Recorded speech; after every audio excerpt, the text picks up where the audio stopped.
the Pat Mayo Experience. Week 15. Game picks, previews, spread pick'em. We do Survivor, but we're all out. Plus, a free money parlay, which is almost guaranteed to lose at the end of the show. Joining me during Hanukkah, it's Geoff Fienberg. Yes, happy holidays, happy Hanukkah. Did you have to go to like some sort of dinner? No, Hanukkah's not really like that. It's actually I do have something. Are there tonight. millennials out there that don't want to light the menorah? They just project the menorah? I've never seen that. That is worse in person than it is on pictures. What? I didn't really have a take on it last week, and then I saw one in action, and it is deplorable. Well, here's the thing. It's either really good, like you can get some really good ones, but they cost the money. People are just going down to like Walmart and buying the $10 ones. Yeah, you get really good ones, sync it up to music. It's all like yeah, you get what you pay for with these things. Yeah, all right, it. Let's bring in the third member of the show because him and I are now tied in overall spread picks for the season. And he's fired up because we were just talking to him before the show. His name, Tim Andergust. Tim Andergust. That is not my name. Here it is. You listen to the tone of your voice. You just are angry. Yeah, I'm not in a great mood right now. You know what it is? There's not enough lanes in the mall. Like, this is mall busy season, and walking gets exponentially more difficult. Like, a casual stroll isn't really possible right now, I would say. Well, he doesn't like all like the mall walk tourists happening right what now. I mean, people actually at the mall to buy things bothers him probably. So Tim, you should like the fact that more and more people are buying things off Amazon and stuff like that. I feel like it will make the malls less crowded. No, because it's like that's winning the short-term battle, losing the war. Because if enough people choose that trend, then the malls will go away altogether. So I'm conscious of the fact that for 3 weeks a year, you just simply have to grin and bear it as the amateurs come to the mall, rather than them never come and lose the mall altogether. I like that. If you're someone who doesn't go to the mall a lot, you're not even an amateur. You're an amateur, like in golf. Exactly. Well, I'm just trying to class things up a little bit. Yeah, well, I don't think the mall's a super classy place, pal. Well, maybe not the malls you frequent. Or the malls you frequent. Put it this way. I know where you live. I know all the malls that are in that area. None of them real classy. And I know where you live, and you could go to some classy malls. I live by some real classy places. I cannot afford to shop there. Too classy, Tim. The Eaton Center is a very classy mall. There's nothing wrong with that. We're not talking about the Eaton Center. The Eaton Center is not a classy mall. Yeah. I disagree. Anytime that you can have an Old Navy next to an H&M, next to the Gap, next to some other random clothing store, not the classiest place, not going to lie to you. Oh, yes. God forbid people have stores where they can afford clothes to buy gifts for their children and family. Yeah. What an absolute dump that must be. Listen, I'm wearing a hoodie from H&M right now. That's not the point. The point is that they're not the classiest stores. That would be you trying to flip this isn't going to work. Yeah, okay. Well, not all of us can swan around Saks Fifth Avenue. I don't live in New York. At the store, Saks Fifth Avenue. Oh. See, I don't even know these places. You're the elitist who knows all these places. Yeah, well, I'm aware of these things. As a tribune of the people, I have to be aware of everything. Well, speaking of classy, before we get into the games and recap our picks in the Thursday Nighter, Tim, can you tell me what you're doing with Subway cards over the holiday season? Well, I realize now I shouldn't have told this story off air, but there are people I know who, say, I ask them, what do you want for Christmas? And they say, oh, we did gift card. We don't care from where.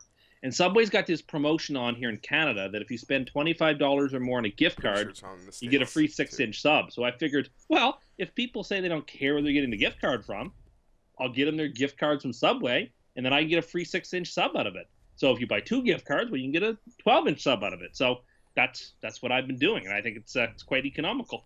Tim's getting free lunch with every gift that he's giving you this season. And you hear those commercials. Subway's not, so bad. I guess you figure it's like almost a mom getting it for her kid, like for lunches, more than like a Christmas gift. Yeah. And they just take advantage of the $5 rebate. But I don't know, Tim. I'm just shaking my head. Tim's scouting for deals. That's not even that good of a deal. He gets a free sub. He loves Subway. He loves Subway so much that they're so Andercursed they might be going out of business. Love it. No, that's not what it is. Just kids these days have no taste, and they would rather go to their, Panera or whatever those swanky places are, rather than going to Subway. Panera Bread is not a swanky place, Tim. It's slightly upgraded Subway. And I would advocate the Subway, don't you give an inch. These people will come around to their senses. Don't try to market to them because they don't want to go to you. So don't try to bring them in. They'll come in on their own accord. That sounds like a very good business strategy. We don't have customers, so we'll just say, fuck the rest of them.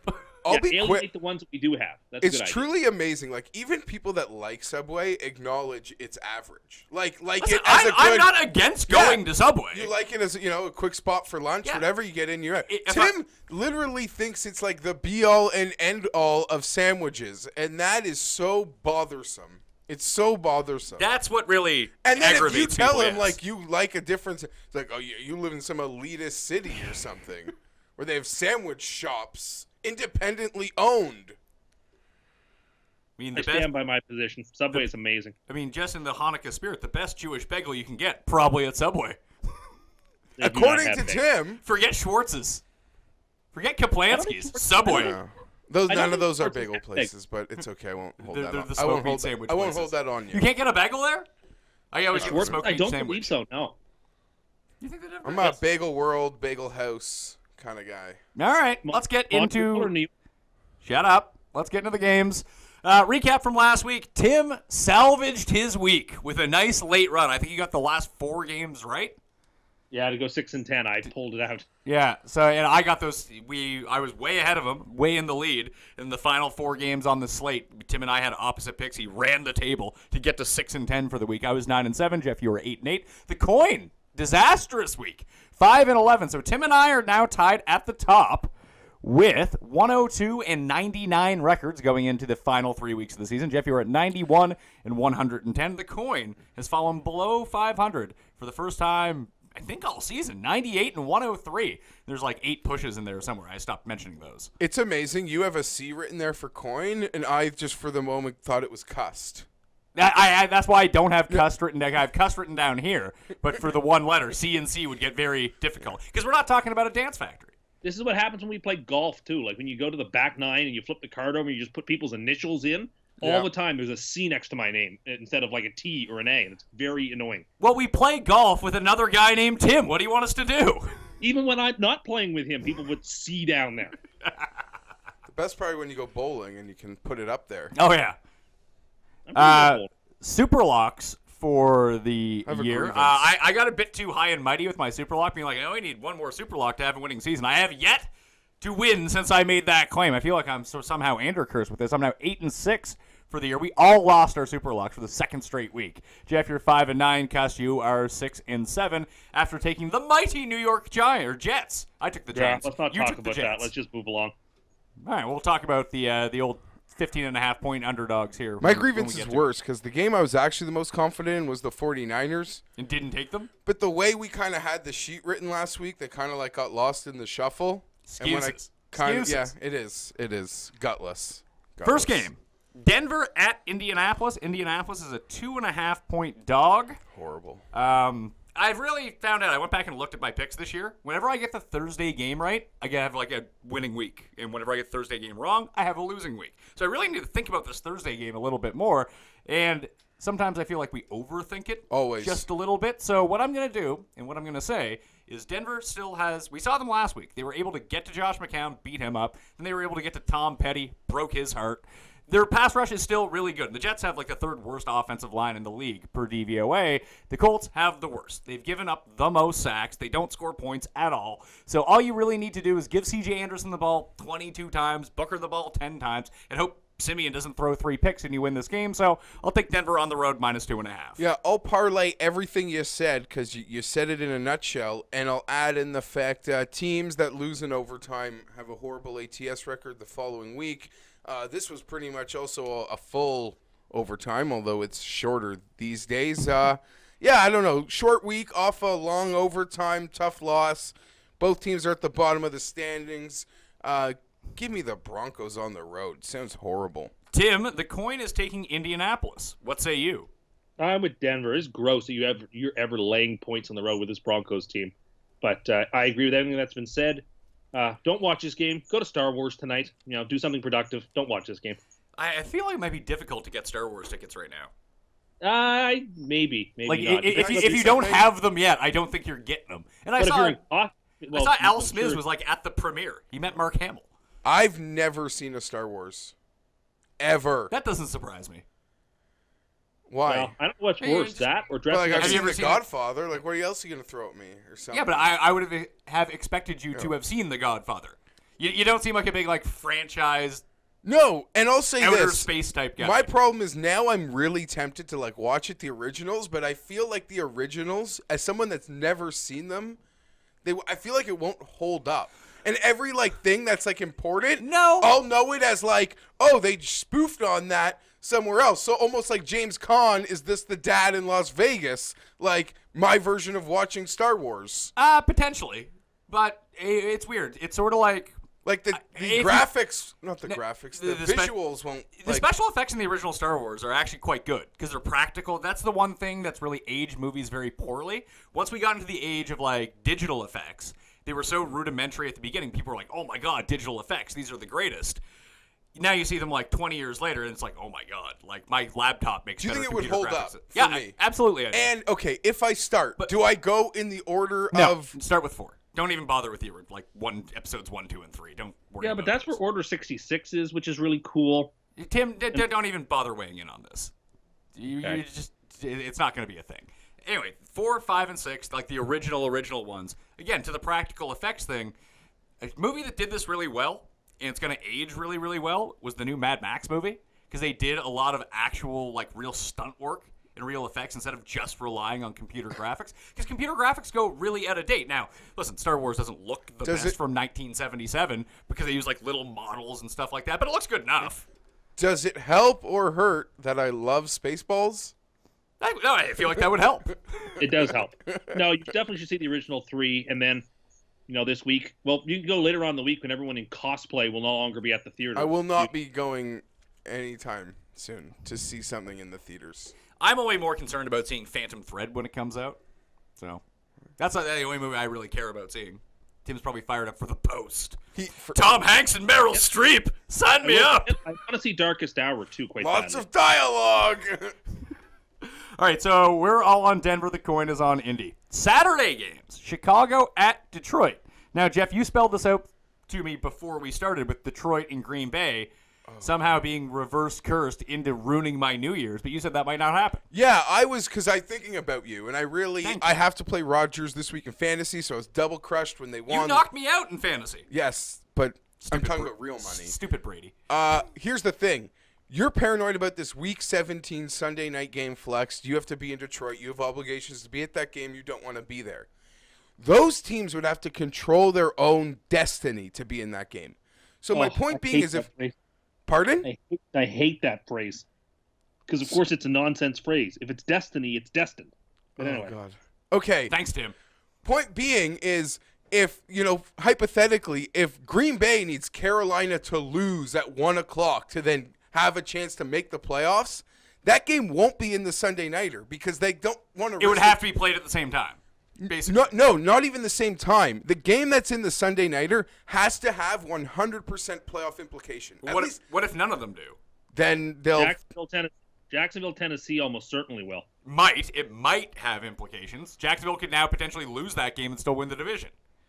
Yeah, but that could decide if Tennessee makes the playoffs or not, right? Tennessee doesn't hold tiebreakers against certain teams. If they lose, point being is... History for that flex game has been a game that means something. It's not a game that's dependent on other earlier games. It's a game that's on its own will impact the playoff race. So if that Green Bay-Detroit game needs other games to help it be important on the day of Week 17, it will not be the Sunday Nighter. That's what I like to hear. Yeah. And that's all I'm saying. Carolina, Atlanta sitting out there, that could very well be a play-in game itself, right? Yes, and I don't know what the rules are with protecting because they're allowed to protect no protection games. in Week 17. So there it is. No protection. So, yeah, Carolina, Atlanta sticks out like a sore thumb. There's no protection of the Week 17 games? No, there is not. You better hope that late game doesn't get HPV. That'd be bad. There it is. All right, Detroit, Chicago at Detroit, 5.5 for Detroit right now. I really want to take Chicago, but it just seems like Chicago can't string together 2 good weeks in a row. I kind of like Chicago's defense here. Again, the O-line or the D-line can put a lot of pressure on Matt Stafford. His hand looked fine last week. It turned out that wasn't a problem. But Detroit, how can I say this? A better offense than Cincinnati right now, because Cincinnati just kind of reeks and they're real banged up. And just, I have a feeling that Detroit and Green Bay are just going to keep winning and just try to screw me somehow. So I'm going to take Detroit -5.5. This is a tough one in the sense that you kind of have to decide what you make of the Chicago Bears. That's how I'm sort of deciding how I want to cap this game, because the Detroit Lions beat the teams they're supposed to beat. How about this? Detroit does not play in the AFC North, so Chicago won't win. Chicago's beat Pittsburgh, Chicago beat the Ravens, Chicago beat Cincinnati, and Chicago beat Cleveland. Great point. Detroit beats bad teams, and they've lost to good teams. That seems to be consistent. So do you think Chicago's a good team? Do you think Chicago's a bad team? You look at Chicago's season. They've had some really competitive losses. I know most of them have been at home. When Danny Trevathan is in, they've been ultra competitive on the defensive side of the ball. That being said, it's a lot of points, 5.5 for Detroit. Because I always think of Detroit winning by like 3. Yeah, it's a lot of points, and it's that awkward number where the books say, "Hell no, we're not going to make you we're not going to give a field goal, and we don't trust this team to lay that 6-7 for anything." I'll piggyback you, Pat. Though, give me the Lions. Tim? Well, I made a case for Chicago. I'm taking the Lions. Desperation sets in. Chicago's got nothing to play for. Detroit, the world. Detroit's the first end of a money line parlay with free money. I just think the Bears summoned up all their strength last week. I don't think they can do it 2 weeks in a row, particularly on the road on a semi-short week. Yeah, I think the Lions douse them. So the 4 of us, coin included, are all on the Lions. The 3 of us, minus the coin, all agreed on Denver. I don't like how this week is starting out. I feel like we're going to disagree on the next game. Oh, yeah, probably. For sure, probably. The big thing last week, remember I played the anti-Cust free money line parlay? Who lost it for you? San Francisco lost it for me because he picked San Francisco. We all picked San Francisco, but I blindly just played the other side, 4 of 5. The Texans couldn't come through. So sweet parlay last week, Tim. Thanks.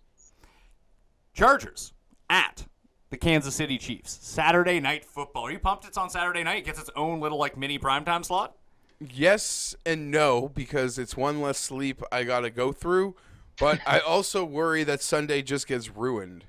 Or it's the best Sunday. It's a free roll Sunday. If they win, I'm just a swag machine Sunday.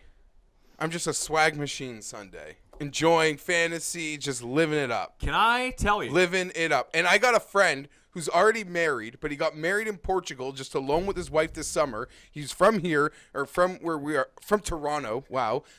Now lives in Houston. Haven't seen him in 2 years. He's coming in. He's having a party on Saturday. It's not really a wedding because they're already married. They got married in the summer. But it's the first time, he's here. We've seen him. I'm not going. I was going to say, would it be an event where if you went there, turned on the Chargers game, and started getting really upset that it would be a bad look? It's like that time that we watched that Thursday night football game together, the only time I've ever watched football with you. I don't like watching in public, and you just got very upset, then didn't pay the bill? Oops. I paid it for you, don't worry. You got too mad and stormed out because the Chargers I can understand this. Say that again, and so I won't, but I'll see him on Sunday afternoon. But I don't care about the Browns. All right, Tim. I'll let you go first on this one, but I'm going to tell you I think the Chargers win by a lot. Yeah, I like the Chiefs. Of course. They're home, which makes a difference. The Chargers haven't beaten anybody. Yes, no one can deny that the Chargers have gone on an excellent roll. I mean, they deserve a ton of credit. That team was 0-4. Nobody claws themselves back to over 500 after starting 0-4. So they deserve all the plaudits that one can get. But, look at this game, right? The Chargers are still under 500 in the conference. They haven't beaten anybody good in the last month. Okay, just before you move on with that, because I've heard this case against the Chargers. You defend it instead of me. And it's true. The Chargers really haven't beaten anyone, but they've beaten the shit out of them. That's not even the case that I was going to make. The case I was going to make is the Chiefs just lost to all these crappy teams. We hung with the Patriots. We hung with the Jags. Don't even worry about this from the Chargers side. The Chiefs, who have they lost? They lost to the Bills. They lost to the Jets. Giants. They lost to the Giants. They're just losing to crappy teams. At least beat the crap out of them. Well, I mean, they did beat the crap out of some pretty good teams earlier in the year. Yeah, but great. Tim is big on what happened in week 2. What the fuck does September mean right now? It means a lot, Jeff. Those games count just as much. The wins mean something. No, they count just as much. What a team was in week 2 is what they are right now. I heard that from Tim. Okay, fine, but the Chargers lost to the Eagles by 2 while the Eagles rolled train on the whole league. But they lost. They're no good. The Chiefs are great. He's grasping at a straw right now, and that's okay. That's okay. And the only thing that bothers me about Tim is he picked the Chargers to make the playoffs. He didn't pick the Chiefs to make the playoffs. So now there's a game for the playoffs, and he's turncoating on the Chargers. Yeah, but every person who has this Chargers pick, whether it's like Clay or anybody out there on the internet that had the Chargers winning this division in September or making the playoffs, is about retweeting that comment. Tim is the only person who is like, at this point in the year, like, whoa, whoa, whoa. Like, hands off. I want no part of this football team. Do you know why? Because my wife says it's a blessing. My wife asked me. Oh, it she is, doesn't for really sure. watch. And she's like, oh, that's so good. Well, I'm like, I don't know. Like, Tim's a scholar. I want his approval. No, but here's the thing. Tim demands so much credit because he's always wrong.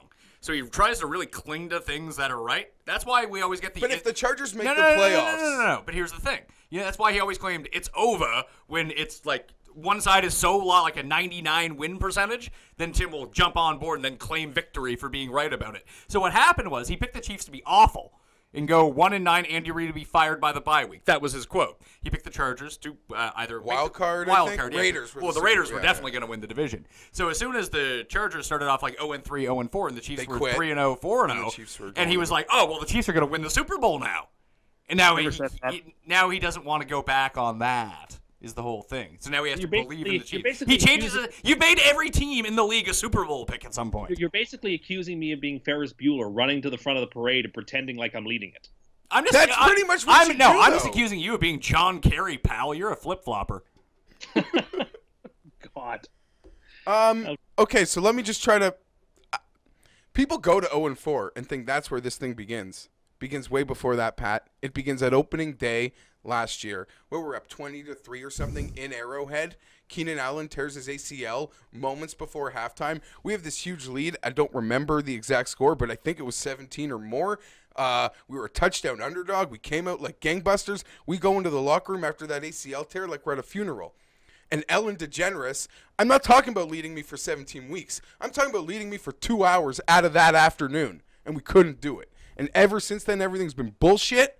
But here we are. And Keenan Allen, I'm not saying he's better than ODB. I'm not saying he's better than Julio Jones. He's pretty good. But other than Antonio Brown, at this very moment in time, he's one of the best receivers on the planet. We're getting the call from the refs. If he gets caught on a break, guess what? Here comes a hanky because Keenan's earned it. And when Marcus Peters gets physical with Keenan on Saturday night, guess what's coming out?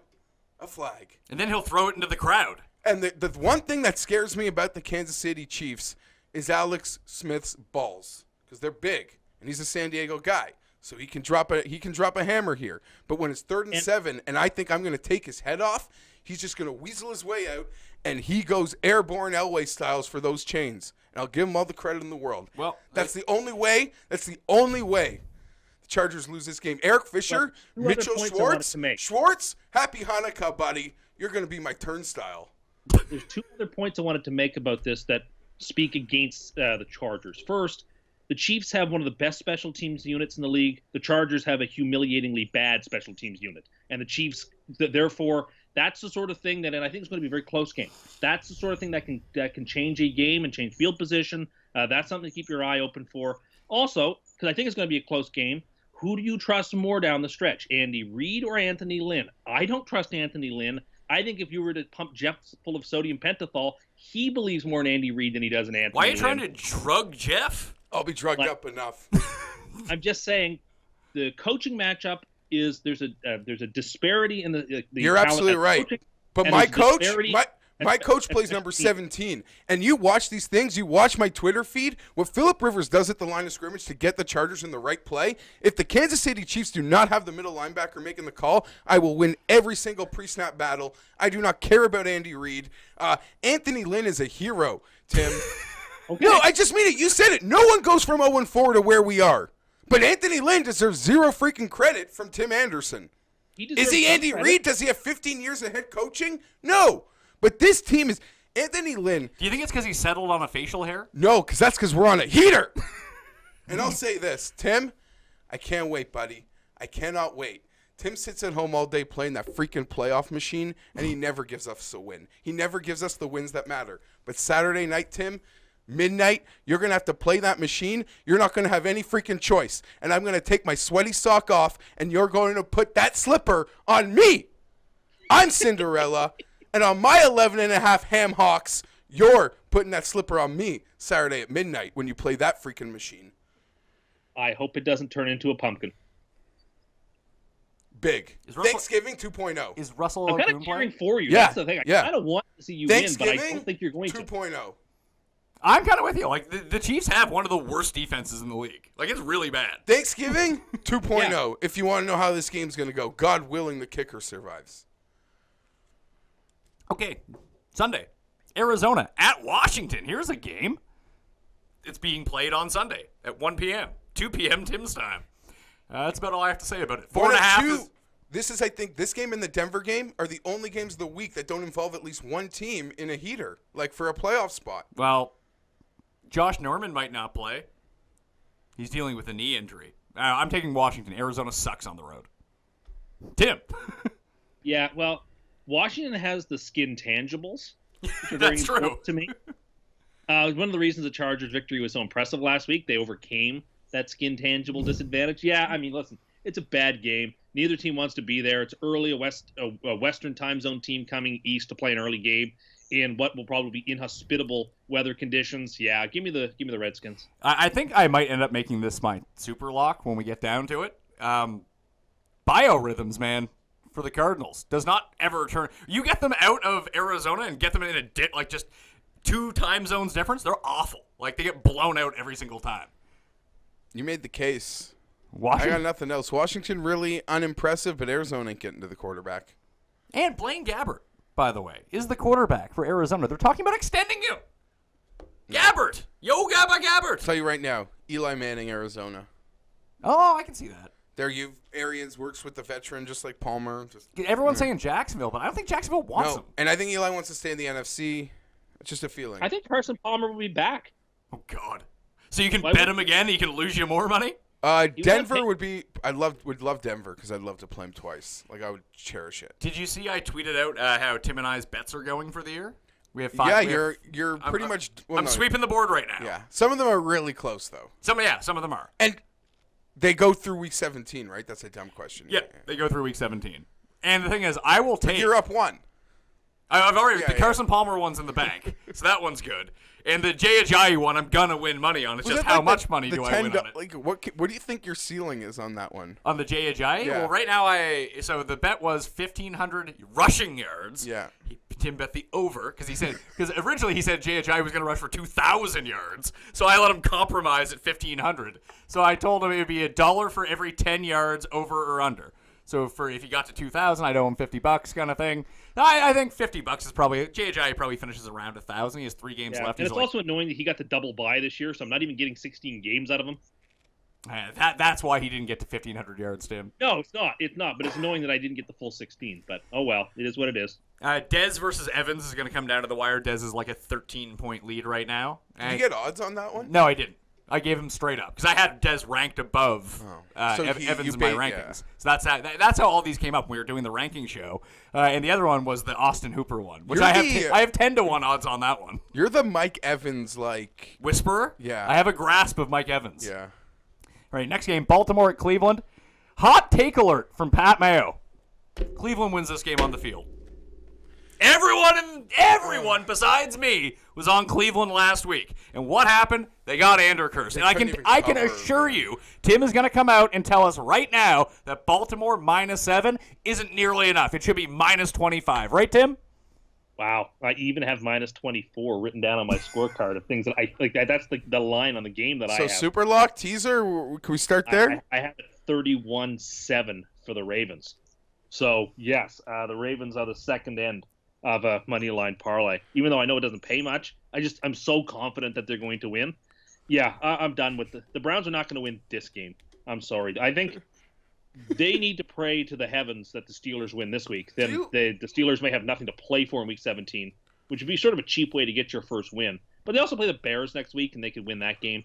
They're not winning this. Baltimore is just too fundamentally. I mean, Baltimore went toe-to-toe with the Steelers and scored a ton of points, even though their defense didn't play as good as it could have. They were clearly missing Jimmy Smith. The Ravens we saw on Sunday night exactly what the Ravens present to any team in the AFC, which is a lot of problems. So, yeah, the Ravens should take care of business here. See, I completely disagree. I think we saw so much from Pittsburgh just winning. Coming off of the short week, that emotional, physical Monday night game against the Bengals where Shazir's in a hospital and all the things.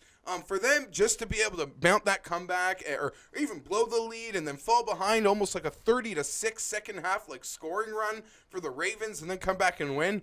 We can get to it later with Pittsburgh, but I'm not – yeah. Here's the thing. Pittsburgh's defense minus Hayden, minus Shazier is not good. Not a good defense. And apparently Baltimore, it's hard to tell with Baltimore because Pittsburgh's offense is really good. That Jimmy Smith thing, right? Yeah, but without Jimmy Smith, like their defense might not be so hot either. Yeah. And do they have an answer for Josh Gordon in this game? I don't think so. I just think 7 points is too much. I'm going to take Cleveland. And if Cleveland's not going to go 0-16, we can try to project that they might get their win in Week 17, although I once remember the Bills had to beat the Steelers in Week 17 when Pittsburgh played all their scrubs and beat them anyway. Yeah. So it's hard to project that sort of thing. It just everyone was on Cleveland last week. Everyone's going to turn coat on Cleveland this week. This is the spot. Maybe. I just hope Cleveland, and I'll say this, I was impressed with the effort and intensity they brought to L.A. when they played the Chargers. I was impressed with the effort and intensity that they played last week. Tim probably cursed them. What do you mean probably? and I'm a sucker because I don't know if I was calling the outright, but I had a plus 3.5 ticket, so that one stinged. That one still stings, but I'm with you, Pat. The way Cleveland competes, give me plus 7. As long as they don't hit on like 19, then you can get this. The one thing I worry about now that can lead to situations is, I guess at any time betting Cleveland, if they're not really – like last week they were ahead, so it wasn't really an issue. But there will come situations where they will do something stupid because they haven't won. Yes. Or that could go against your point spread. Down 5. Down 5, go for the touchdown. Go for something where or down, you know what I mean? So your point spread could get worrisome as they make a football call isn't. Or it's something that's like 4th and 1 from the 11. They're down by 3, but they're like, fuck it, let's go for the win.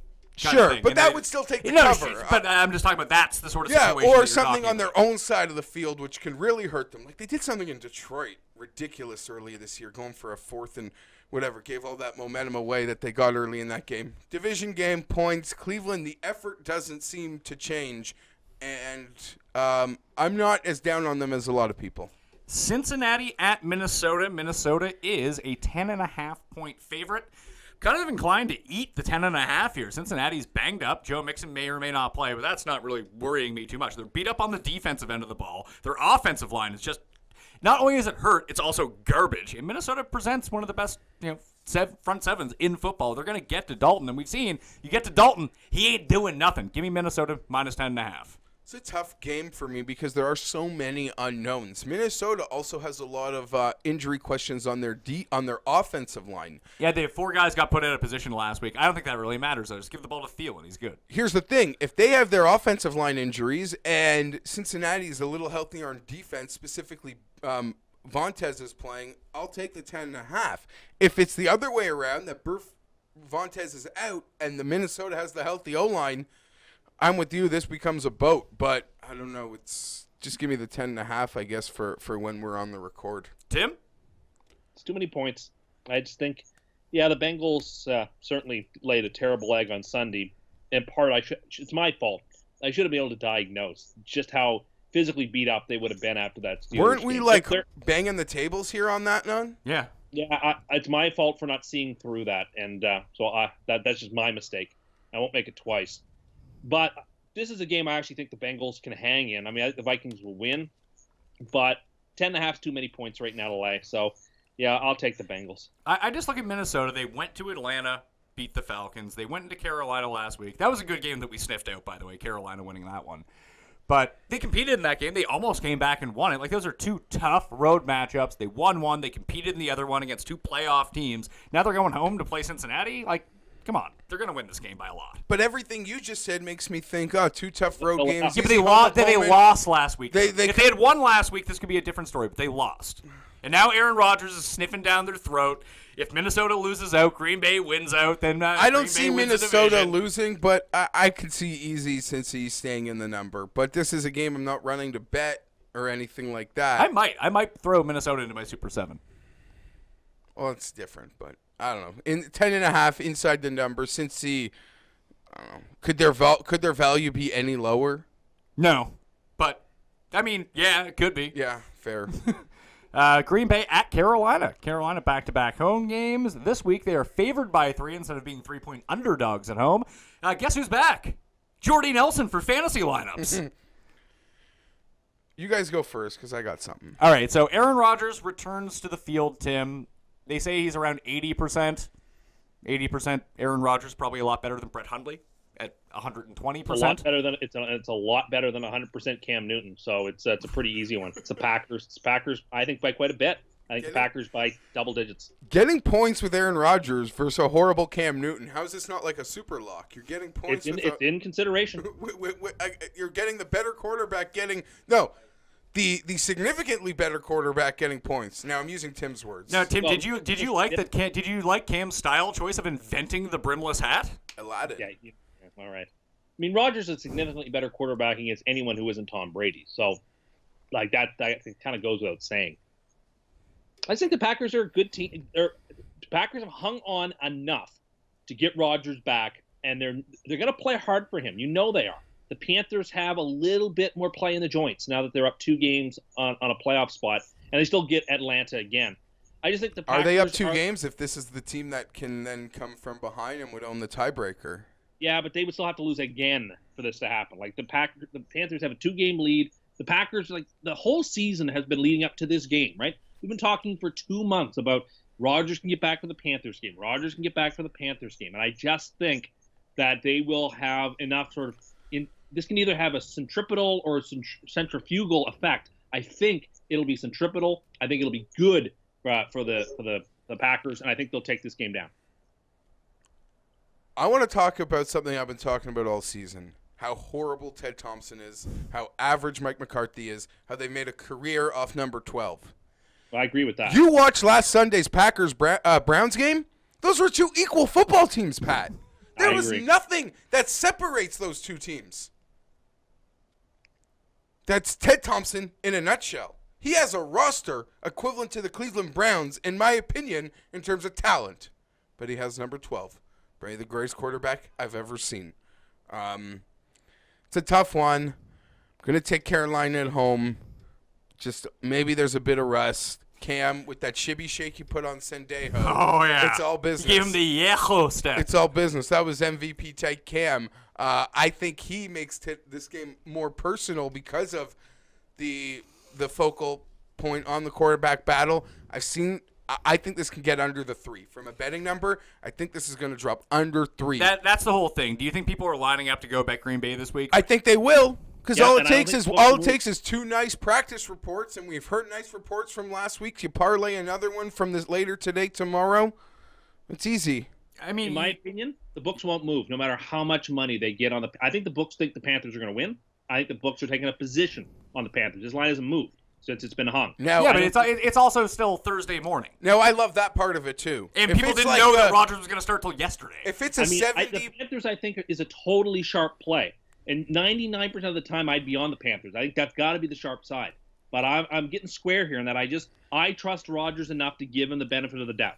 And if I'm wrong, I'm wrong, but I'm going with it. No, I think it's – listen, I won't – I'm a hypocrite because I'll own I put blinders on sometimes. You've just got your Cam Newton blinders on, and he's playing Aaron Rodgers.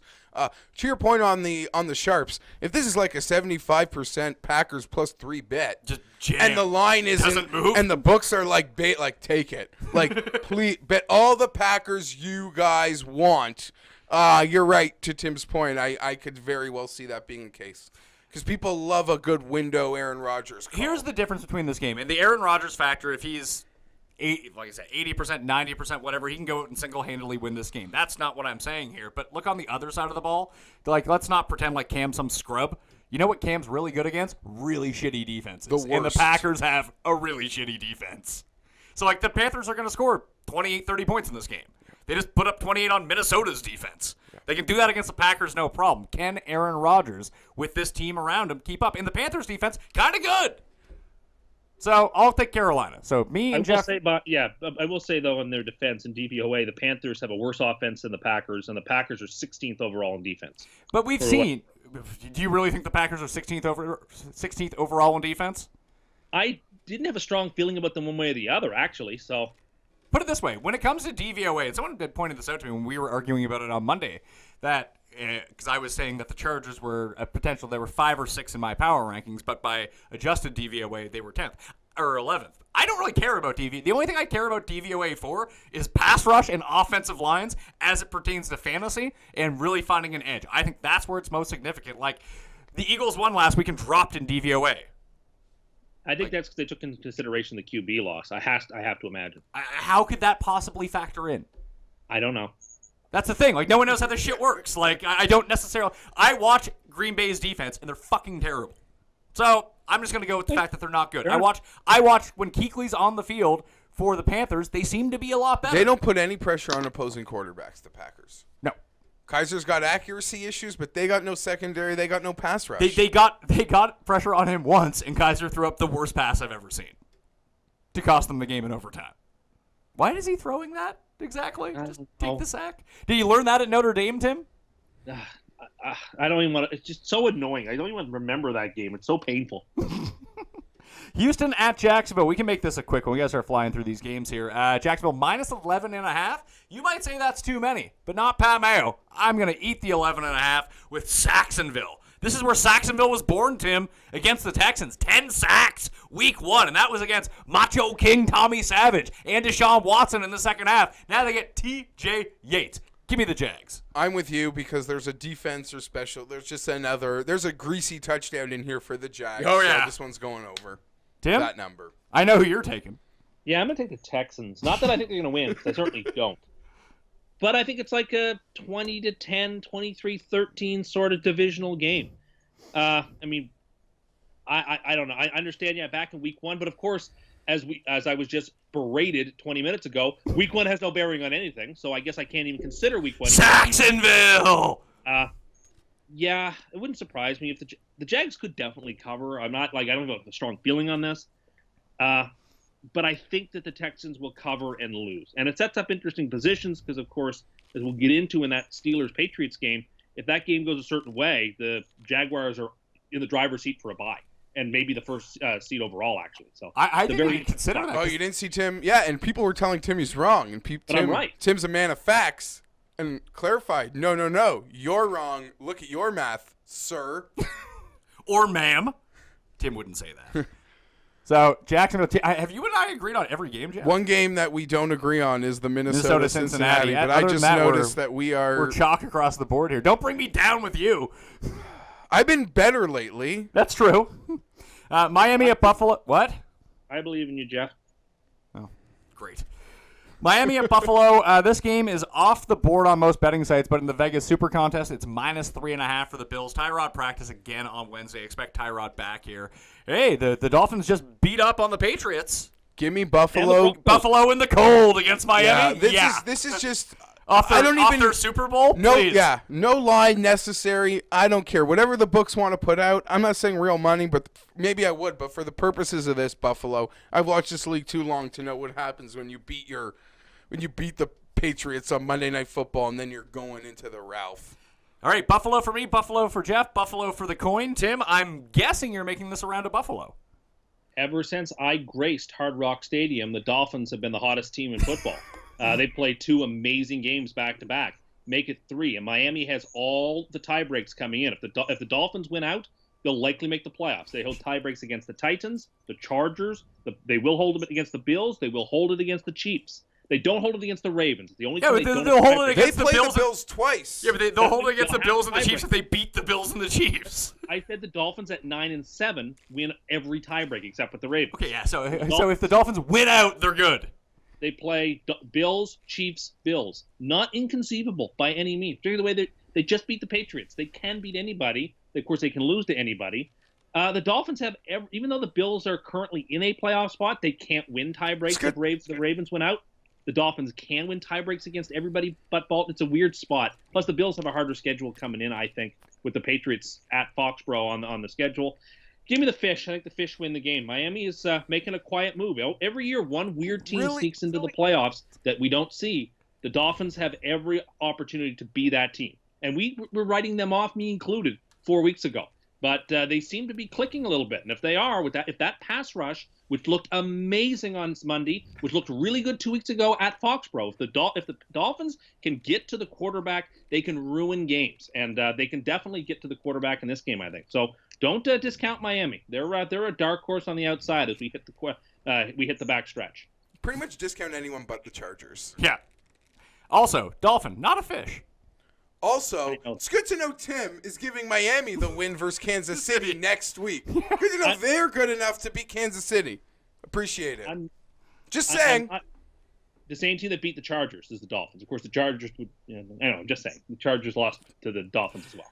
I'm telling you, man. Week two is where all the influence happens in the NFL. But whoever did well in week 2 is gonna do well in week 15. Where is that Dolphins-Chiefs game?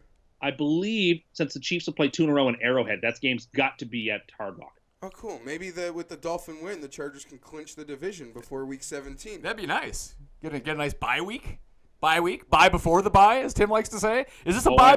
Is this next game a bye before the bye, Tim? Because your jumbo Jets are going to New Orleans, and they're 15.5-point underdogs. Yeah, it's not nearly enough points, is it? I don't know. Tom Petty's playing quarterback. Yeah, it's not enough points. It could be 20. I don't know why in God's name I would take him. I knew the Jets quitting was coming. It just came a week later than I thought. That was an all-time lay down, don't even try sort of game. This is the Broncos, for heaven's sake. They were putrid going into this game. The Jets got barely over 100 yards of offense. They didn't even try. Why the heck would they then travel to New Orleans and show up? Saints coming off, thank God we're not competitive this year because I would be losing my mind if down the backstretch we were, of course, forced to play a road game against a team that got to have a mini bye when the Patriots aren't dealing with that. The other teams are, but we are. So I'm glad in some sense I don't get to bitch about that because I would have. But you're bitching about it anyway. Did you enjoy your worst-case scenario season? How'd that work out? Oh, listen, if I had to choose between being in the Browns spot or the Jets spot, I would pick the Jets spot 100 times out of 100. What about the Browns plus a win and a half, but nothing more? You know what? I actually am glad they won 4 or 5 games this year. So what? We picked 10th instead of picking 6th. Okay. How many times is the 10th pick in the draft better than the 6th or 5th pick in the draft? I think quite frequently. You might be out of quarterbacks by 10. The Jets can just go get a quarterback in the offseason if they want to trade up. They can pay the farm Alex to Smith. whoever. They can play Kirk Cousins. Yeah. They can go get an elite quarterback. Anyway. But here's the big question. Josh McCown gets hurt. He's done for the season. Where's the hack? Where's Hackencust? I don't know. It actually doesn't make sense not to play him. It's because he's terrible. I'll be short here. Tim's on the Saints? Yeah, take the Jets. He has as I've proven the last few weeks, he doesn't know how to read his own team for nothing. We've been going against him on the Jets every single week, and I think we've hit the Jets 6 weeks in a row. Yeah, he doesn't know how to read his team. He uses a lot of words like he's talking about his team in confidence. Like, not confidence that they're good. Just confidence either way. In the result. That was a super lock last week. It got you off the Jets onto the Broncos. He just can't read his own team, so I'll trust that he doesn't know it, so I'll take the Jets to stick within a number I don't trust. Because it is shorter than it should be. Eagles at Giants. Eagles are still 7.5-point favorites with Nick Foles on the road. I can see this just being a game where they run the ball 500 times and just try to get out of New York with a win. Like, they're not going to try to really impress everyone. They have Oakland next week, the Eagles do. That's a game where you can unleash Nick Foles a little bit and let him pass all over everyone. I just think this is kind of like a grinded-out 17-10 game, but the Giants are never really in it. I mean, I don't really want to take the Giants, but a divisional game, 7.5 at home, seems like a lot, so I'll take the Giants. I'm on the Giants, too. And maybe the next game, you should let me go before you to see if you're going to copy me. Okay. You kind of said it. I think it's just a December game. I think the Giants keep this within the number. Great point on the Oakland game sort of being the Nick Foles confidence unleash. And that was the game he threw the 7 touchdowns against, too. Nice spot for Nick Foles. So where are you going here, Tim? I like Philadelphia. I don't care. The Giants are trash. Giants can't. I mean, the Giants hung with the Cowboys for 3 quarters and still lost the game by 20 points. And the Cowboys are significantly worse than Philadelphia. So, yeah, I don't. And that was also in New York. Like, there's no faith in the Giants right now. I understand the logic about I mean, it's all about the hook. I mean, that's really the only, in my opinion, that's the only enticing part of that line is the hook. But it's not enough for me. I'll take the Eagles. All right, that brings us to the midpoint of the show, which means it's time to get a mini dose of Cust Corner. Cust Corner, it's Cust Corner. Cust Corner, it's Cust Corner. He's got the hottest takes with the highest stakes. He should be president of the United States, but it's Cust Corner, it's Cust Corner. Cust Corner, I don't know. We need to call it that. Well, people are voting on that in the, we didn't even bring that up, the 2017 Custies. You can go vote on, the most cursed things of the year, including the very last question, is the name of the show Cust Corner, which I'm going to guess yes wins. I've had such great personal feedback from your working on the Custies. Hey, broke the machine. It's true. We too many people voted, and then we had to switch sites. Like, I've gotten DMs from people that I didn't even know, followed this aspect of what we do here. They're just dying out loud. Like, I don't know what to pick here. Like, can I split my votes? You can vote more than once, by the way, if you just really want to pump something up. I want to give a special shout out to Rob McIntyre, though. You can follow him on Twitter at RobMCI16. Wouldn't be possible without him. Wouldn't be possible without him. He kept track of all this stuff. He's the one who's been putting everything up. So the Custies would not exist without Rob. So he can be your mortal enemy, Tim. No, I'm glad to see that somebody has enough interest and care in my popular and unpopular takes to assemble it. So all kudos to him. Good work. So what do you got for us today? I got so much. I don't know what to talk about. Well, we'll do a special full-length Cust Corner over the holiday season. It gives people something to listen to. Maybe you can show your family and be like, hey, I listen to this, and they'll think you're as crazy as Tim. Okay, well, let's talk about what's going on here with Happy Meals, because that's really under my skin right now. Yeah, have you heard about this, Geoff? No. Let Tim explain. So the Canadian government, in its infinite wisdom, has decided that we don't want to be advertising unhealthy, quote-unquote, processed foods to kids in any way. As such, Happy Meals have to be banned, or Kinder Surprise eggs have to be banned, because these things are advertising unhealthy lifestyles to children. Now, there's so much wrong with this that I don't know where to begin. I guess the first part is that I don't need a bunch of philosopher kings up in Ottawa telling parents what to feed their children. I trust, and human society is constructed in a way to trust parents to make decisions about what their child does and doesn't eat. If a parent wants to let his or her son or daughter have a Happy Meal every once in a while, there's nothing wrong with that. That's perfectly fine. And McDonald's has tried to meet these health nut Jacobins halfway by allowing you to substitute French fries for apple slices, pop for a carton of milk. Like, they've tried in their effort to try to make things healthier, to appeal to a family that maybe wants to have a Happy Meal but is afraid of too much processed food.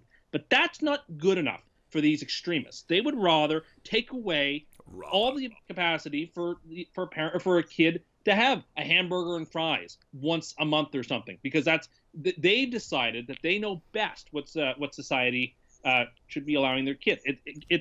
And I warned that this was going to happen when they banned trans fats. That was the thin end of the wedge. And unfortunately, I've been proven correct. That once the government starts deciding, well, we don't think it's healthy for you to be ingesting this, then they start to justify themselves by saying, well, it's also not healthy for your kid to be allowed to have this, and we'll ban this, and we'll ban that, all in the effort that, quote, we know best. And not only is this sort of morally repugnant, that it takes a choice away from parents and empowers the state to decide what children should and shouldn't eat, it's also a regressive policy in the sense that it hits and hurts the poor the most. Fresh food, for example, is incredibly expensive. If you're a person who's struggling to make ends meet and has a family, you know that fresh fruit and vegetables and meat is expensive, and that at times fast food can be a cheap and reasonable alternative to look at and to help feed your kids. I'm going to stop you. I'm going to stop you right there because that is just absolutely not. That is absolutely not true. There's a lot of social science evidence to prove that these sorts of things, whether it be an institution of a GST or whether it be the banning of processed food, for example, hurts the poor disproportionately. No, it actually doesn't for two things. And I'm with you on this ban. It's really ridiculous. But if you're going to say that taking away food from McDonald's is really going at the poor seems kind of crazy. No, because it's so cheap. A Happy Meal. It's not super cheap. It's not super cheap. If you went and bought these super expensive, it's not okay. Put it this way: if you bought like fresh fruit, or you bought fresh vegetables, or you went to the grocery store and bought some chicken or things like that, it's not a one sit down type of thing and then move on. All that money is being invested over 2 days worth of food or 4 meals worth of food kind of thing. If you go to McDonald's, it's one sit down and you're spending basically the same amount of money. Well, if you're a family of 5 or 6 or 4, at least 5, it actually is just one meal. So okay, yeah, but if you buy something for a family of 5, you're now spending $60 at McDonald's. Happy Meals are not that expensive. Yeah, but people aren't getting full on Happy Meals, Tim. Kids are. No, they're not. Yes, they are. Little kids are. And again, if that's not enough to feed your kid, then the mother or father can make that choice for themselves. Don't let the government make these choices. We used to live in a day where parents decided for themselves how their children should live. Yeah, but the government didn't make that choice. I don't know what he's arguing about either, but you're also forgetting that like 95% of the population are fucking morons. Again, this is a special burden I bear as the People's Tribune, that I believe in them. Yeah, you believe in idiots to make good choices. We have a friend who is the biggest moron you'd ever want to meet in the world. Can't read. He's been taught how to read. He just forgets how to read. This is how stupid he is, and all he does is lie.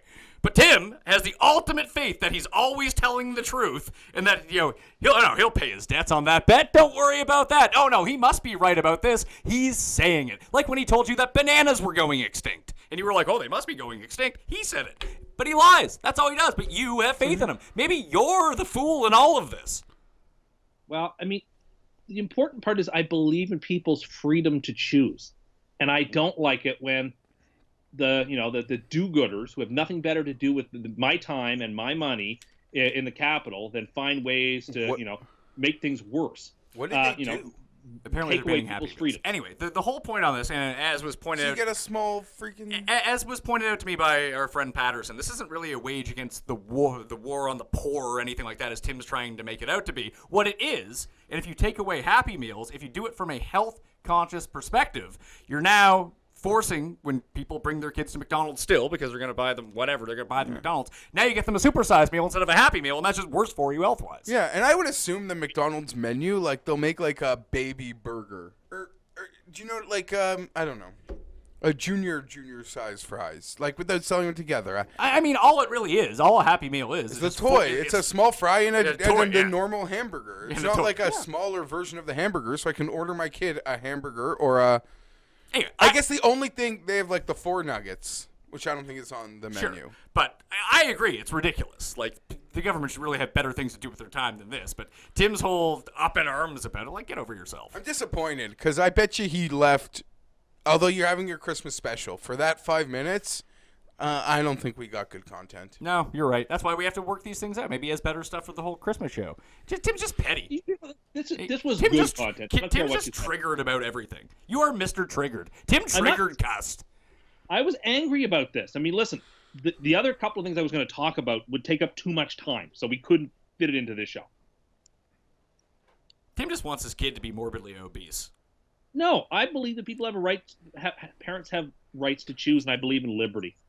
Tim's really mad because someone ranked... Do you stuff fries into your daughter's mouth all the time, or do you get her to eat somewhat healthier? Not all the time. Not like, all the time, barely go. But I'll tell you this. It was a proud moment when she had her first nugget. Sure. Like, I took a picture. Lily's first nugget. Because I love them. And I'm not going to watch those videos on how they make them either. And neither is Lily. And that's all fake news anyway. You're fake news.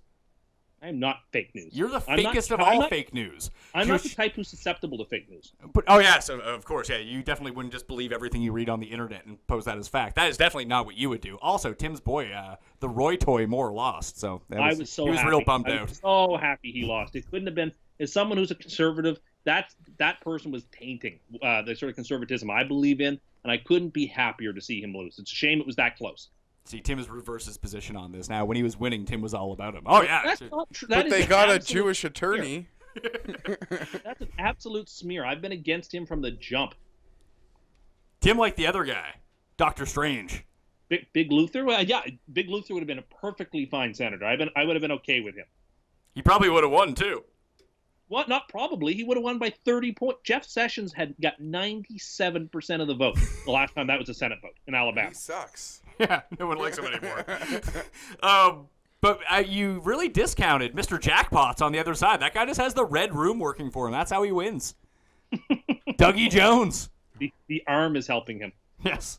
All right, let's get to the late slate of games. We got 3 games here in the afternoon. 2 of them are awesome. One of them's no one is going to watch, but I have a real strong take on the one that no one's going to watch. No, that's the game for me. So Rams at Seattle is first, -2.5. You said you would like to go first on this, Jeff, so go first. Yeah, I think let me go first, or at least ahead of you the rest of the way, because we've been piggybacking, and I want maybe you can copy me.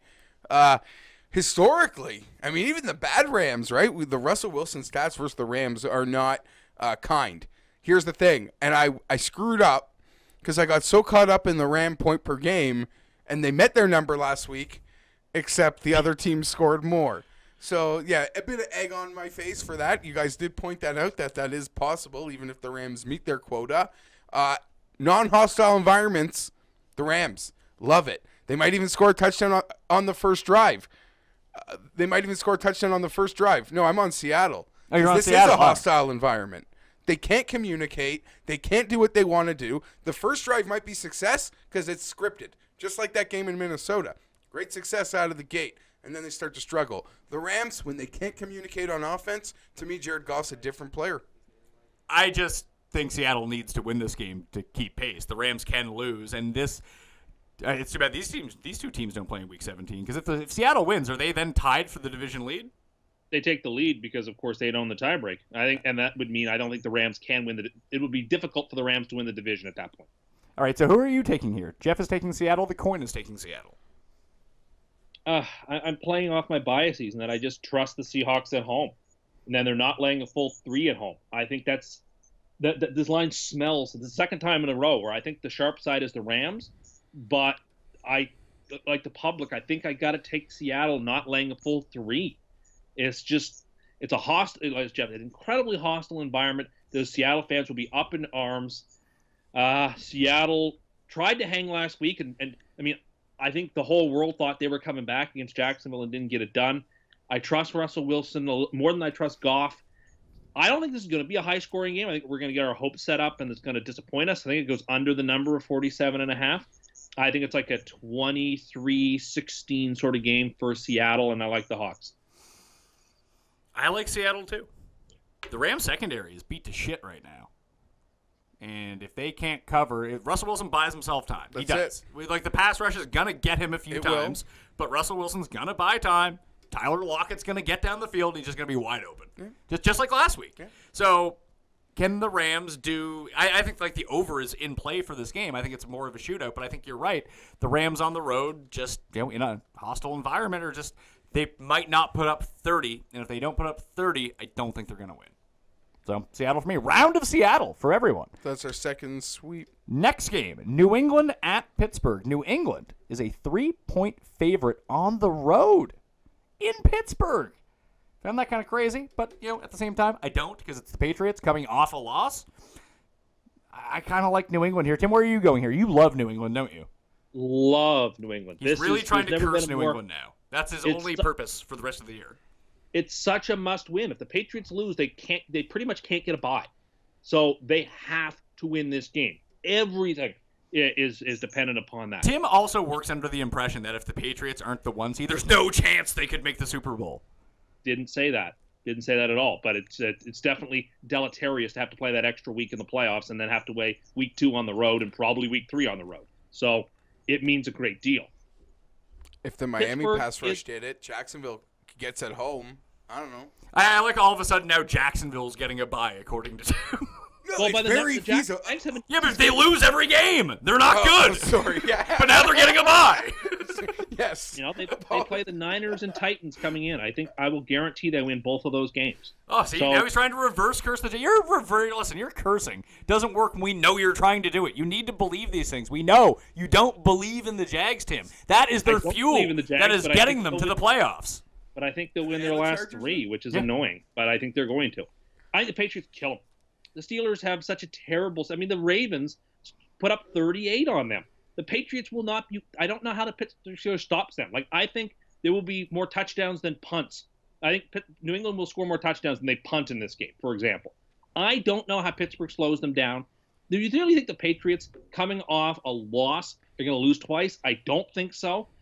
With everything on the line, a desperate game. They own the Steelers historically. Pittsburgh knows that too.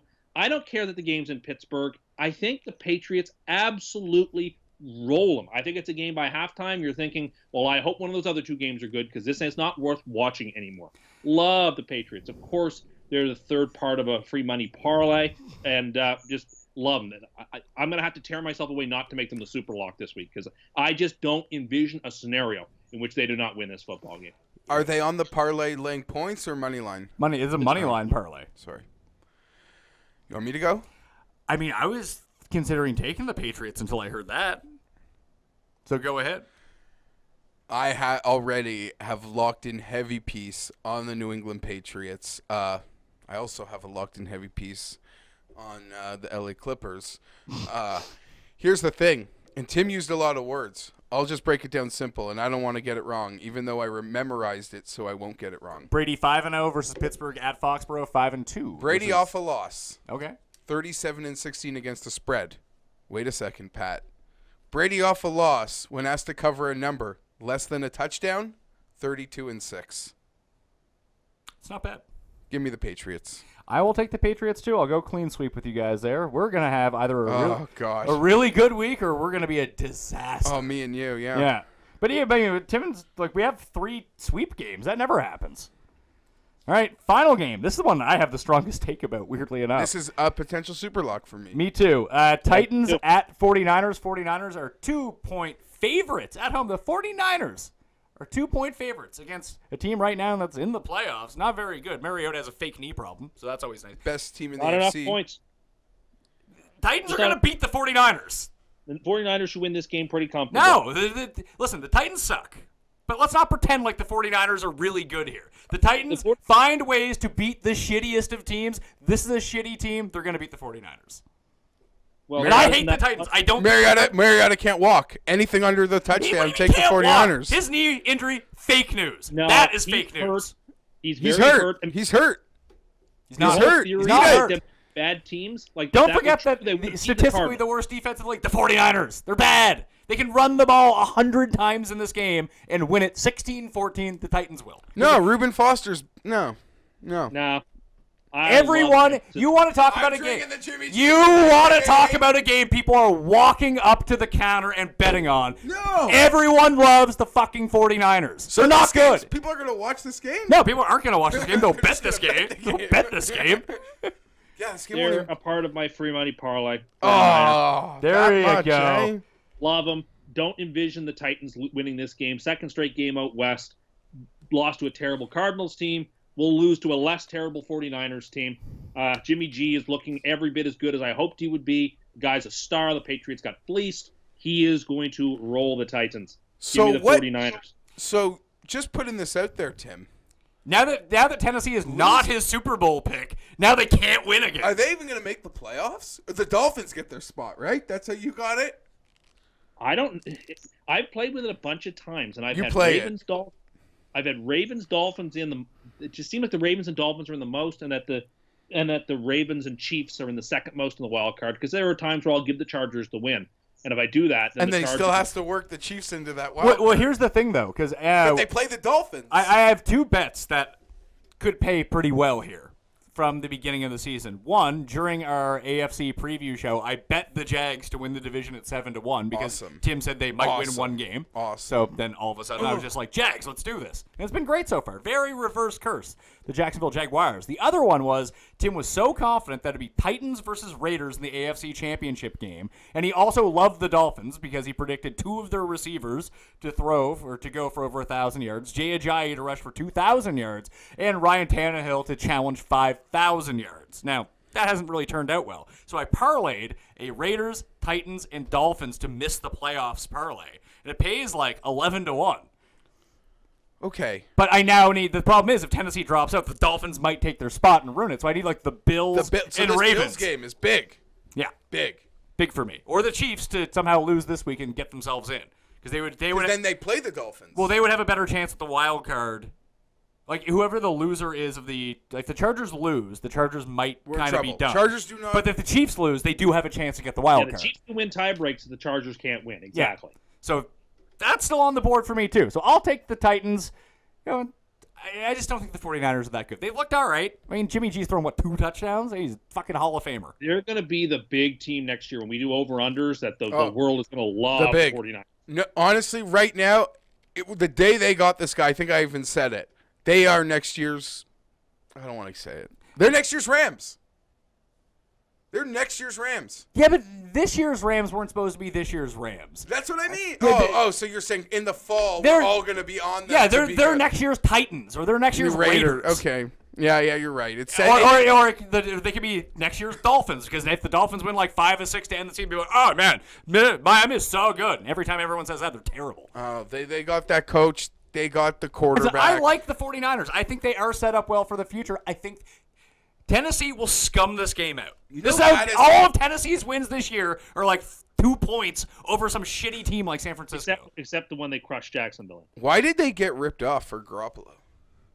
I don't know. The Patriots gave away both their backup. The 49ers essentially have acknowledged, and it's been since Jimmy has been on his heater. We would have given not the this year's first, but we would have been willing to throw in a first. It's strange that no other team offered a first. There's a report that the Browns guy wasn't even in the office. That doesn't surprise me. Patriots. No, not to say the Browns would have offered first overall, but still weird. So Tennessee for me, Tennessee for the coin, San Francisco for you two. I'm on San Francisco. This could be a super lock. I was almost thinking about locking it in the other way.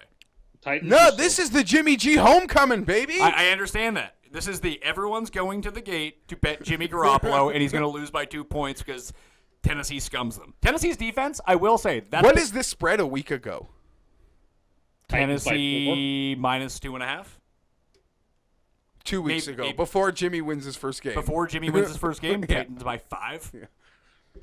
Hey, listen, has there been anyone more anti-Titans than me? No, and Tim has been the most pro-Titans, and you guys are flip-flopping here. Yeah. Just these are the games that the Titans have won all year. 100%. And I thought, using that logic, they would win last week, but it was a horrible spot. I'm an idiot. I know. Spot.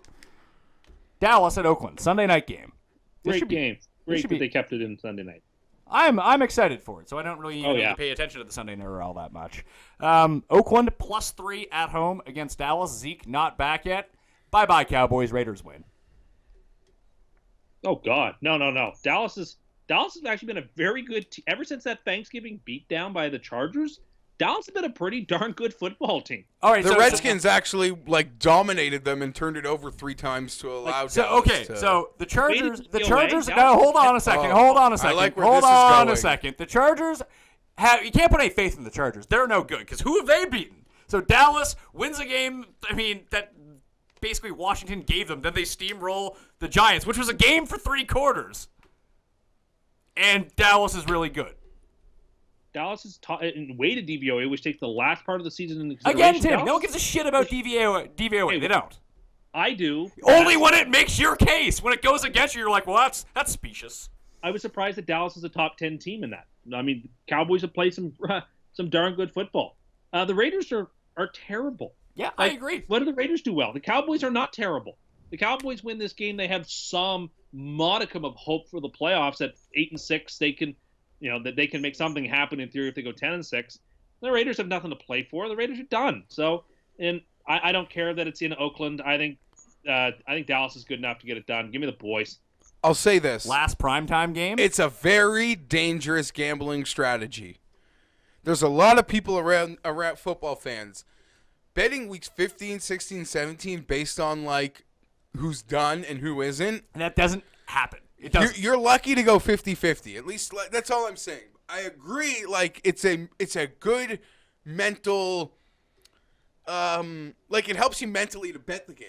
I don't doubt that one bit. This team needs it more, yada, yada, yada. Yeah, Oakland at home, but it's going to be a real high-scoring game.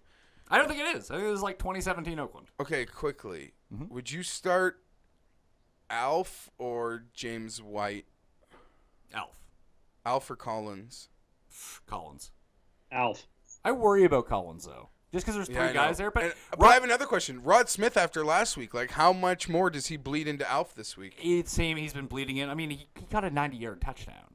I know. You know what I mean? But he got the red zone touchdown. If you think that Dallas wins this game, then Alfred Morris is getting 25 carries. Because that's how they win this game. If they have to play somewhat from behind, Rod Smith will likely be on the field.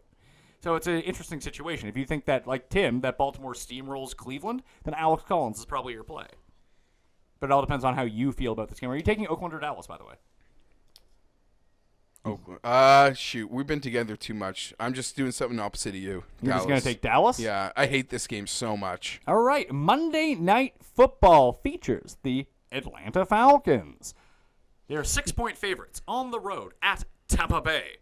Atlanta needs to keep on winning. I mean, it was a nice win over New Orleans last week. Tevin Coleman's still in concussion protocol as of right now. Jameis Winston don't look right whatsoever. But, I mean, they almost came back and beat Detroit last week. 6 points is a lot. It's division, home team. I've been really siding with these, like, underdog home teams this week, especially within division games. But I don't know. Like, I've seen Tampa almost covered this spread in Atlanta, like, 2 weeks ago with the Fitzmagic. Jameis is better. Here's the thing, though. It's completely different than last week's Monday Nighter, even though it's the division home underdog. New England, with all those road games, it was a much bigger letdown spot. Atlanta, with the extra rest, Tampa's inability to get to the quarterback really under any circumstance. Atlanta, I know they're needing it, but come Monday morning, they'll probably need it more than they need it when we're talking about it now. I didn't even think about that. They played last Thursday. And they played this is super mini buy. The Sharps, you guys talked DVOA. The stat that I have heard the most in terms of the love affair with, like, hardcore gamblers is this yards per play stat. And Atlanta's still very good. Still, like, top 2 or 3 in the league. Chargers, I think, are 5th, just under my breath.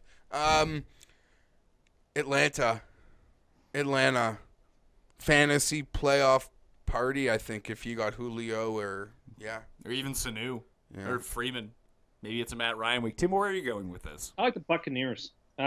I actually think it's kind of like that last week's Monday Nighter, and that the world thinks the Falcons are going to win. Pitchers didn't need it, though. Atlanta needs it. And this is the guy who's all about needing games, and now here's... Yeah, but I feel like Dirk Cutter needs to win a couple of games to keep his job. He's not keeping his job. That's off the table.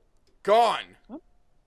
I think he probably is when gone. You're the head coach, when you're the head coach of a football team, and you tell the media there needs to be a culture change, you're the culture, man! I mean... Like, I get ownership starts things, but, like, you're the guy that has the most control. Get out of here. So I think that's all very well said. They would have beaten the Lions last week. They didn't turn it over 5 million times. Well, they do that.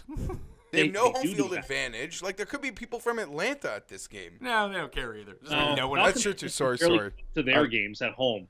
I don't think they're traveling down I-95 to go to Tampa. I don't know. I don't feel strongly about it, but I think the Buccaneers cover. Just Monday night's been weird this year. It's been a house of horrors for teams. The teams you think are going to win don't win. It's been a very odd season, and I just think it keeps rolling with Tampa. Yeah, this is a no bet game for me as well, but I just think Atlanta's defense is starting to play a lot better. They're starting to get... Remember, like, going into the playoffs last year, the underrated part, their offense was really good. And maybe because they were up in so many games, it allowed their attacking defense to really get to the quarterback. But we haven't really seen that much this year. We're starting to see it again out of Atlanta. And if the Bees can start getting to the quarterback again, start generating some pressure, then Atlanta becomes a lot better than they have looked for a while. It makes them a more consistent team because they know they're not just going to bleed points on the other side. You talk about Jameis turning the ball over, whoever, Adam Humphries fumbling, whatever it is, Doug Martin throwing the ball on the ground. Tampa shoots themselves in the foot way too often. Atlanta's the better team. Like you said, they need the win. I don't really care about that. I just think they're a better team. I was leaning some of the +6 home division. So what did it? The triple rest? The triple rest really kind of clinches it for me. They've been off for 11 days. So I'll take Atlanta -6 to close this out. So let's get to our super locks because I think this is going to be interesting. I will go first.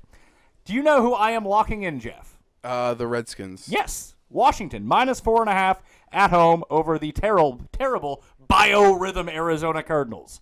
Tim, your super lock, please. I'll lay the points with the Patriots and go with New England. New England on the road favorite, -3. I like that a lot because my super lock kind of means nothing to begin with. Chargers. And I wanted the Chargers on Thanksgiving, but the way we did the show just couldn't happen. This is Thanksgiving 2.0. You mixed us up. Okay. I'll know it was not Cust who took the Chargers. Agreed. So Chargers pick them? Yeah, roll. All right, roll so Tim, your free money parlay this week is it's a conservative one. It's a money line one. Detroit, Baltimore, New England, San Francisco, Dallas. Yeah. What does that pay? No Dallas. Oh, I thought you threw Dallas on there. No, Detroit, New England, San Francisco, Baltimore pays basically 5-1 on your money. It's relatively conservative, but I don't see how it loses. Don't see how it loses, huh? I wonder if I was to bet the other side of this, what would happen? You mean a Bears, Steelers, Titans, Browns money line parlay? Now think carefully about that. Why? I almost won last week when you told me that there's no way your parlay could lose. Then you lost 4 of the 5 games on it. And I'll know real early because the Bears game is right away. And I would love the Lions to lose. Oh, Bears +2. I love how after he also talked so hype about the Bengals last week, you retweeted something about all their inactives. All their injuries. And where are the Titans at? Titans money line 105. Oh, this pays 48.5 to 1. Yeah, well, the anti-Cust parlay this week, 48.5 to 1. Really? Yeah. Oh, the anti. Sorry. Yeah, because you got those. The Browns are only +250, man. They're only 7-point underdogs. $25 pays $1,237. Let's do it.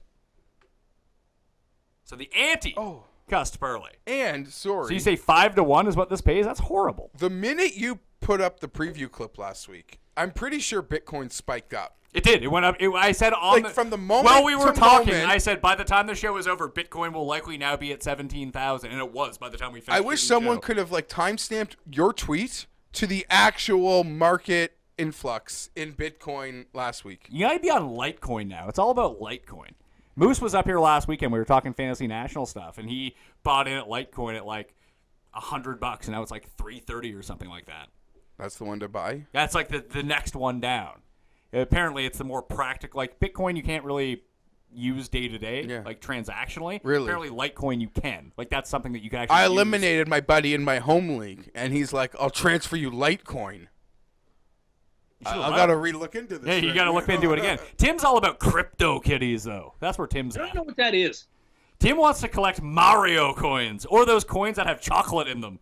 That's where Tim's at. That's called Hanukkah gelt, at least to my people. So you don't like crypto kitties? I don't know what they are. I don't like any of this stuff. They're like Tamagotchis that are worth money. Oh my god. Tim would prefer we just go back to the way it used to be, and we'll pay for everything with Pogs. That would be sweet. Now, what if there's no more Bitcoin, there's no more Litecoin? Tim, what if you had Litcoin? Oh, it would be AF.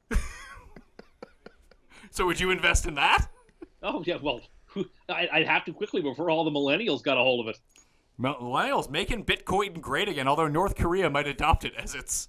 Yeah, I will not be surprised if Bitcoin isn't... it may not be long before people aren't allowed to own Bitcoin in certain countries.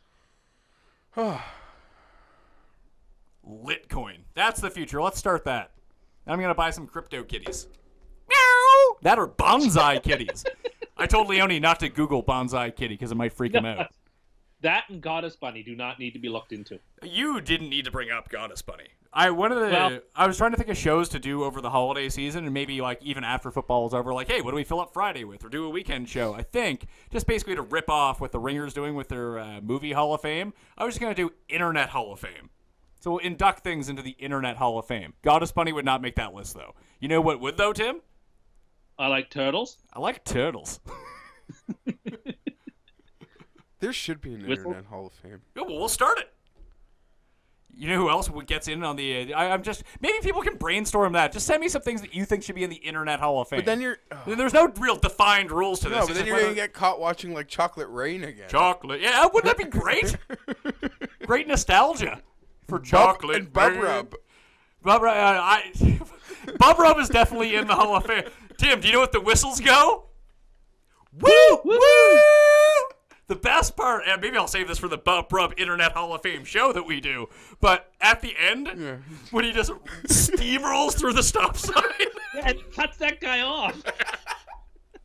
Just for decoration, man. Just for decoration. Only in the morning. Such an outrageous video. But we could spend like, hey, do you know what else is getting inducted into maybe the first entry? We might start it off with YouTube video, like 3 YouTube videos that we'll induct, but there's an entire show that needs to be dedicated to Homestar Runner. Because that is definitely in the Internet Hall of Fame. I feel like you'd have to like make branches of the Internet Hall of Fame. Just different stuff. Can be Tim's Twitter account can be in the Internet Hall of Fame.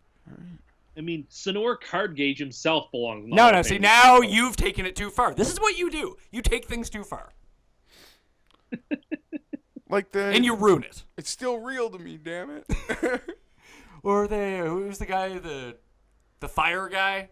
Antoine, whatever his face was. Oh, yeah. Yeah. What about the lady crushing grapes who falls face first? Oh no! See that would be the thing. The process would be: does that get in? Because I would definitely throw in the leprechaun guy. Yes. Viewers say the leprechaun looks like this. Amateur sketch. This could go like the inaugural class would be See, like maybe a hard that's the debate. first show. Maybe we need like what was the like Ty Cobb and Babe Ruth were the inaugural. Yeah, so do we really need to right? stick it in like the inaugural class of the YouTube video? Like, is Dead Giveaway on there? Dead Giveaway. Your boy Weber Cooks. Oh, Weber Cooks. I don't know if that's a Hall of Fame worthy. That'd be like the Pat Mayo personal Hall of Fame. Yeah. But what about like Too Many Cooks? That would be. What about like Star Wars guy? That guy's dead, so we can't do that. Or the Yuma guy. Also dead. Can't do that guy. But also, 2 guys that look like you. It's not true. You could be the star. Were you the Star Wars kid? I was not. Can we get you to recreate that video over the holidays? No. And we'll induct that video? You know what video I think has to be in the inaugural class for sure is Montgomery. Oh, Flea Market. And you know what video will definitely make the futures category? Tim putting up Christmas lights. Or Tim trying to do a cartwheel. That's just reasons I don't want these things videotaped. So you won't go viral? I don't need to go viral and back. No. All right. That'll do it.